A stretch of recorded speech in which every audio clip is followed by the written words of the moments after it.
And a very warm welcome to Middle East Matters. I'm Sanam Shantier. Coming up on our programme this week, Lebanon rocked by unrest amid a violent crackdown.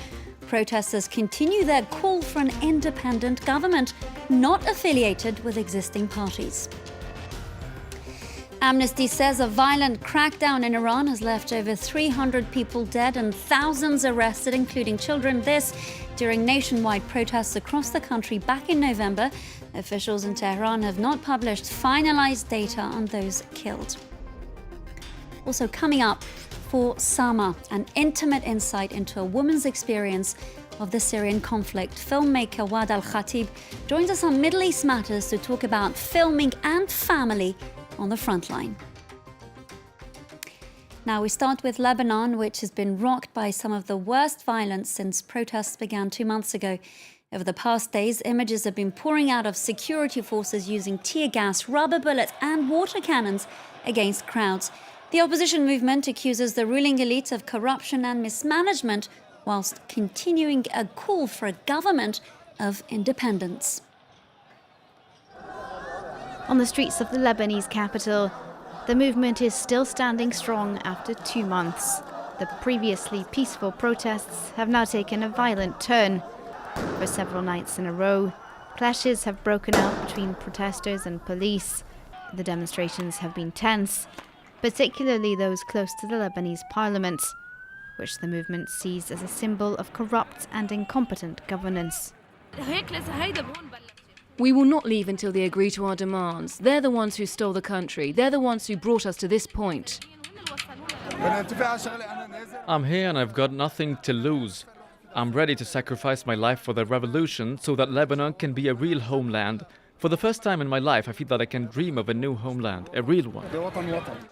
Saad Hariri stood down from his post as Prime Minister on October 29th. France and the UN have recently criticized Lebanese authorities' delay in finding a solution to the crisis.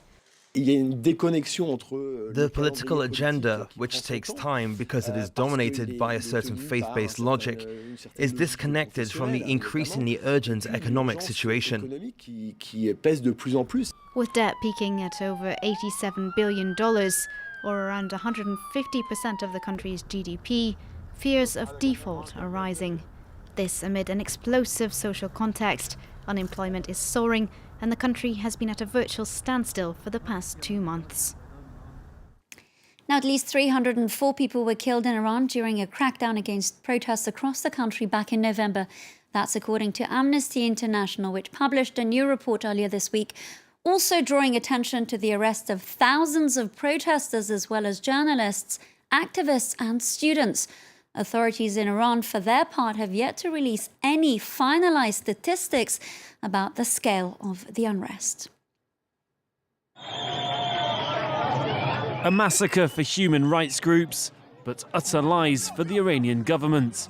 Amnesty International has revised its estimated death toll, stating that 304 people were killed in recent protests. Demonstrators took to the streets across the country in November after a sudden hike in fuel prices. But the mass unrest soon turned into an anti-government outcry. And within 3 days, we've arrested all the puppets and mercenaries. authorities put an end to the protests.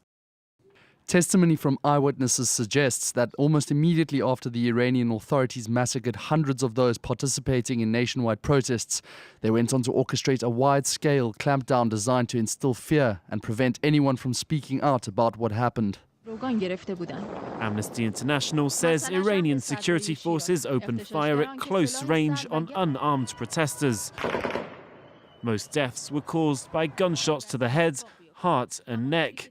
At least 7,000 people have been arrested, according to the United Nations, as the government blocked access to the internet for a week. Tehran has so far admitted to only 5 deaths, including 4 members of the security forces, and blames the outbreak of violence on the United States, Israel and Saudi Arabia. What a life I've brought you into. Will you ever forgive me? Those were the harrowing questions that Waad al-Kateab asked her newborn daughter in a documentary named Fosama, which has been shortlisted for an Oscar. The journalist and filmmaker recorded some 500 hours of footage documenting Aleppo's violent and deadly siege at the hands of the Syrian regime and Russian forces. It's a visual letter about the human cost of the ongoing conflict, and it's been dedicated to the little girl that lived the first year of her life under that bombardment, Sama. We're now joined by the woman behind that film, that's Waad al-Kateab. Thank you so much for being with us on Middle East Matters. Before we start, Waad, let's take a look at a clip of Fosama. Sama. Sama.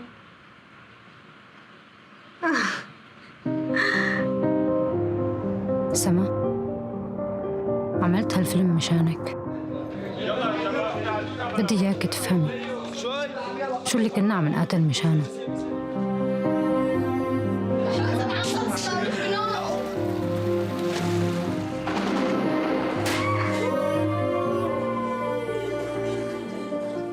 بحبك كثير أكثر من Waad, thank you for being with us. In 1 hour and 40 minutes, you really managed to humanize this conflict. The viewer really identifies with you. You also very clearly relay the voices of children, which actually we rarely hear from. Was that all very intentional? I don't know really how I've done this, but it was more the things that obvious that you need to hear from. These children, this woman, these people who, as you said, like usually people don't look at them while they're doing the news or like any tough situation. But in that situation, when I was there as a mother and as a woman who living there, I felt that our voice need to be out. And that's why I was just like trying to hear from all of them what they think about what the situation is. And of course, throughout this film, you really oscillate between life and death. At some point you say, I don't want to die. And then when you're back in Aleppo, you say, I can die happy now. Is that really the reality of war, accepting both, the same as the beautiful moments that we see in the film versus the ugly? Like we've tried so hard through the film to reflect that true experience of human being, how they are so strong in one moment and they are so weak in another moment. All of this like complicated situation between like hope sometime and desperate sometime, between like life and death, between all this like black and like white things. All of this was all mixed between like our hearts and our minds all the time. And I really just try to explain that to people as much as they can, without giving them that feeling, but just give them that chance to go through this experience and understand what does that mean really.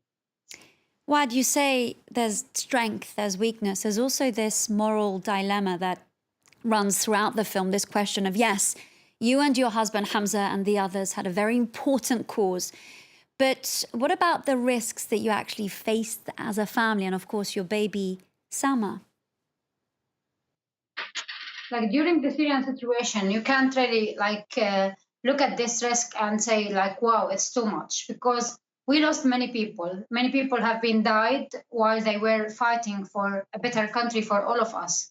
We can't just like say that we don't want to do this and like stay aside. We are part of this community and we need to do our best for these people and for us all. In Syria, there's more than 6 million refugees all over the world now. There's like hundreds of people who were arrested by Assad in his presence. There's many people who were just like trying to look for a better life, and all of them didn't survive. So we are one of the luckiest people. We can't really just complain about that. And there are some very graphic moments in the film. As you said, people dying, families grieving. Do you think being a woman gave you the kind of access that men may not normally have? Yeah, in many places, yes, but also in different places, like it wasn't that the case at all. But actually, I felt that the access that I have, it was because I was part of that community, because I was like a wife for a doctor and I was a mom for a children. And because I was like just part of that community, living with them all the time. I was going to the shops and markets with these people. I was like going to the school where these children were going. I was living in the hospital where people, when they are injured, come to the hospital. And I believe that just being there and living through that experience give me the main access for these people's lives. Waad, you just mentioned you were part of this community at this hospital, and this film came, for me, with a very clear message: stop bombing hospitals, a message that you and Hamza actually took to the Cannes Film Festival with you.